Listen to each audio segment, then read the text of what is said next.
Hola, querido público ígneo, les damos la bienvenida a estas cuerdas en cápsula.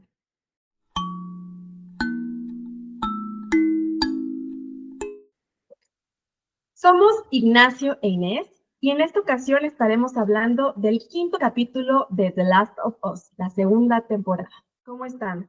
Pues muchísimo que decir. La vez pasada nos quedamos con el alma en un hilo. Esta vez ya tenemos a Ellie un poquito más cerca de Abby. Pasaron muchísimas cosas en el capítulo. Yo sigo todavía un poco con esta tristeza, conmovida, y vemos, spoiler alert, a un Joel al final en un pequeño clip en el que podemos ver esta relación que tuvo con Ellie y cómo fue tan importante para lo que Ellie es ahora. ¿Qué le enseñó Joel a Ellie? Es algo que queremos platicar con ustedes el día de hoy. Más allá de la mera supervivencia, de obviamente defenderse y pelear, ¿qué fue lo que Joel dejó en Ellie y por qué lo ve al final, justo en este momento tan decisivo en el que está enfrentándose con Nora? ¿Qué piensas? Pues no solamente está confrontándose con Nora, sino también está confrontándose consigo misma de alguna manera. Y en un dilema que es muy interesante, porque es el dilema de si se va por el camino de la vida, ¿sí? O se va por el camino de la crueldad. Esto es lo que yo rescataría de este capítulo, ¿no? Porque hay una escena que me preocupa y de la que quiero ocuparme un poco, que es esta escena donde ella de alguna manera repite la crueldad, ¿sí? Es decir, ella se ve, digamos, compelida, impelida por el enojo, por la ira, ¿sí?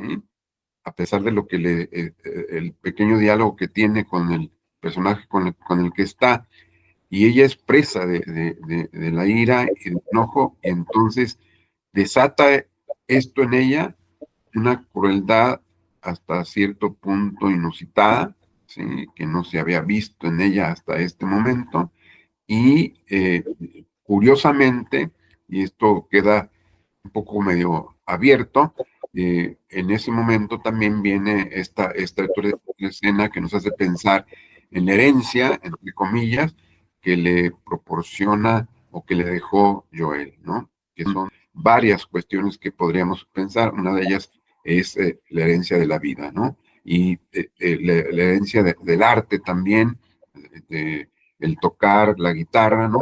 Pero curiosamente en este capítulo ella, a pesar de tener todo el escenario, no se atreve a tocar, inicia a tocar y suspende el tocar, ¿no? No sé cuál sea el motivo en términos de la narrativa en general, eso lo sabremos hasta que veamos el desenlace de esta serie, particularmente de esta temporada, la segunda, y bueno, ya veremos muchas cosas al respecto, ¿no? Pero en lo que respecta al amor, lo interesante es esta relación que también subvierte modelos y cánones de la sociedad actual, que es la relación de ella con su pareja, ¿no? Son dos mujeres, ¿no? Sí, y particularmente el momento emotivo en el cual ella se entera de que va a haber un niño de por medio, ¿no? Y curiosamente, ella dice, voy a ser papá. Esto violenta un poco, entre comillas, lo pongo, digamos, la concepción tradicional de papá, porque bueno, un papá se supone que tendría que ser alguien del género masculino, ¿no? Y ella es una mujer que dice esta frase, voy a ser papá, ¿sí? Y también nos convoca, por lo menos a mí, a pensar dos líneas filosóficas distintas, ¿no? Por un lado está la línea filosófica de Martin Heidegger, para quien lo que define al ser humano es el ser para la muerte, ¿no?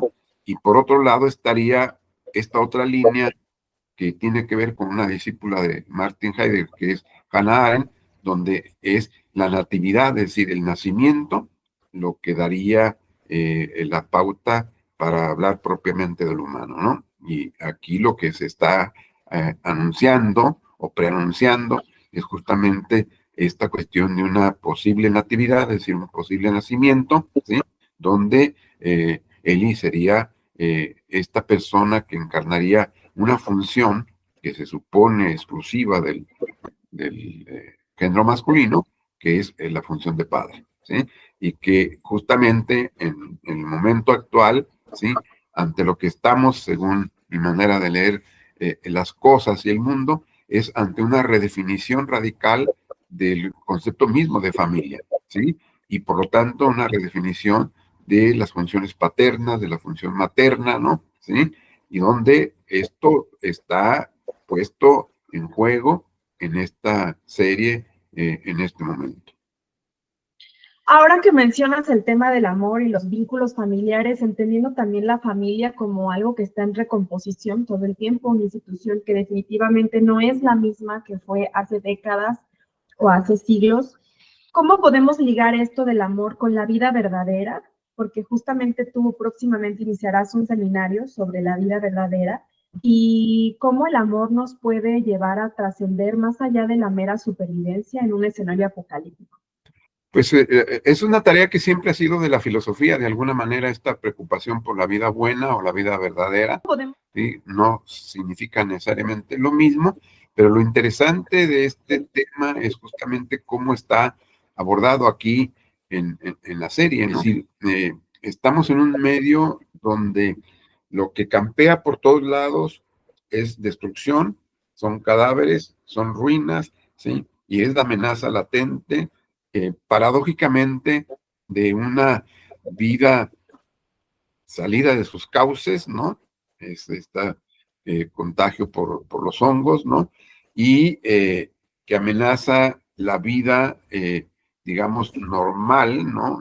Entre comillas, ¿sí? Y es ante ese dilema que se está, ¿no? Entonces, y también por otro lado, el psicoanálisis en el que estoy metido, ¿sí? Nos ha enseñado que una de las líneas fundamentales es la del amor, ¿no? La de la pasión amorosa, el vínculo amoroso, ¿no?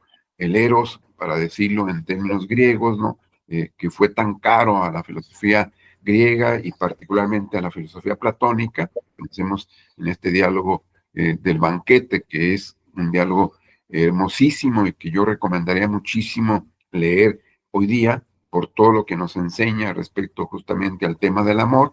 Es toda una discusión en torno al Dios del amor, que es Eros, ¿sí?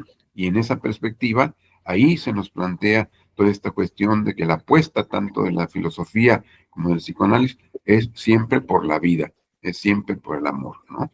Y de alguna manera lo que nos va a permitir sobrevivir tanto en la escena de la ficción como en la escena de la vida real es la pasión amorosa, ¿no? Y no esta pasión destructiva, que es la que campea en la serie, ¿sí? Y que hace que todo el tiempo estemos viendo ruina tras ruina, amontonamiento de cadáveres sobre cadáveres, que además los que están infectados tienen esta especie de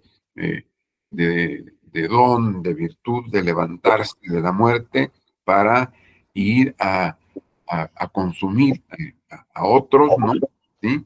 Y a esta especie de afán consumista está muy bien retratado en esta serie, ¿no? Sí, porque es una especie de pulsión muy vital, pero llevada a un nivel muy simple, que es quiero comerme a otro, ¿no? Quiero destruir a otro, y esto es lo que está jugado en la serie.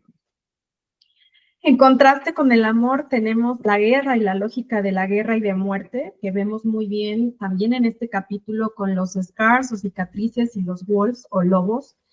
Cuéntanos un poco más sobre esto que se trató ya en la cápsula anterior, sobre el enemigo identificado y cómo es que esta lógica de guerra justamente lo que permite es permear una oposición al amor y a la vida. Sí, habíamos dicho que lo que hace esta lógica del enemigo identificado es justamente deshumanizar al otro. Es decir, el otro no es portador de ninguna humanidad, ¿sí? Y por lo tanto, en tanto es equiparado a un animal, ¿sí? O es bestializado, o inclusive, en esa perspectiva, se justifica su maltrato, y se justifica hasta su eliminación y su asesinato, ¿sí? Entonces, y el dilema y la parte dramática de la serie me parece interesante porque lo que está jugado es justamente esta cuestión de cómo él está todo el tiempo en tensión en esta especie de línea de conservar la herencia de Joel por el lado del arte, por el lado de la vida, ¿no? O dejarse subsumir en esta especie de pasión destructiva, donde también ella está, por lo menos ahí queda abierto, a punto de deshumanizar a la otra que tiene enfrente, ¿sí? Y cae como efecto de esta cuestión de enojo, de ira, en una especie de crueldad innecesaria, de alguna manera, ¿sí? Y que es el tema que a mí me gustaría resaltar porque todos y todas no estamos exentos de perder el grado de humanidad que tenemos, ¿no? En unas circunstancias como las que está confrontándose Ellie, el personaje, uno de los personajes centrales de la serie, ¿no? ¿Sí? Entonces, la guerra, y en el mundo actual, aunque no estén declaradas guerras formales, lo que vemos cotidianamente es que estamos en una guerra permanente, ya sea por aranceles, ya sea comerciales, ya sea geopolíticas, o sea, o guerras reales, ¿sí? A lo que nos confrontamos todo el tiempo es a la deshumanización, ¿sí? No solamente de los otros, sino inclusive de nosotros mismos. Ese es el riesgo. Todos estos temas se trabajarán con más detalle en el seminario A Mi Manera, Vida Buena o Vida Verdadera. Les invitamos a enviar un correo a cuerdasignas@gmail.com, donde pueden obtener más información. Para cerrar la cápsula del día de hoy, tenemos las conclusiones sobre este quinto capítulo de The Last of Us. ¿Qué nos espera la próxima semana, esta serie que se estrena cada domingo y que vamos a poder ver? ¿Tú qué te imaginas? ¿Qué piensas que es el camino que va a optar Ellie en esta disyuntiva que se le presenta? Pues a mí me llama mucho la atención y me genera una especie de enigma porque tengo la impresión, y es una lectura muy personal, de que la serie está cerrando de mejor manera en los capítulos pares, ¿sí? Y nos no les deja abiertas muchas cuestiones, ¿no?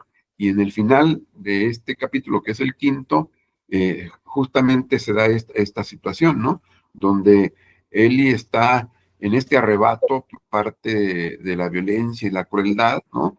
Y luego de repente hay un pasaje un tanto medio abrupto, por decirlo así, en términos, digamos, de la narrativa cinematográfica que tenemos, ¿no? Donde ella aparece en una escena bastante tierna, bastante amorosa, bastante eh, humana, vamos a decir, todo lo contrario de lo que está justamente haciendo en la escena anterior, ¿sí? Que es, está siendo despertada por Joel, ¿sí? Y hay ahí una imagen muy iluminada, inclusive con mucha luz, ¿sí? Contrario a la escena anterior, ¿no? Que está en la oscuridad prácticamente, ¿no? ¿Sí? Y que nos lleva a preguntarnos cuál va a ser el devenir justamente de toda esta serie y particularmente cuál va a ser el desenlace en el que termina el personaje central o uno de los personajes centrales que es Eli ante esta disyuntiva de si toma el camino que le enseñó Joel, que es el camino del amor y el de la vida, ¿no? O se deja arrastrar por el camino de la violencia, que es lo que impera en ese mundo, ¿no? Averiguaremos el próximo domingo en el sexto capítulo de The Last of Us. Nos vemos la próxima semana en otras cuerdas en cápsula. Somos Ignacio e Inés, voces que tendemos puentes Y cuerdas.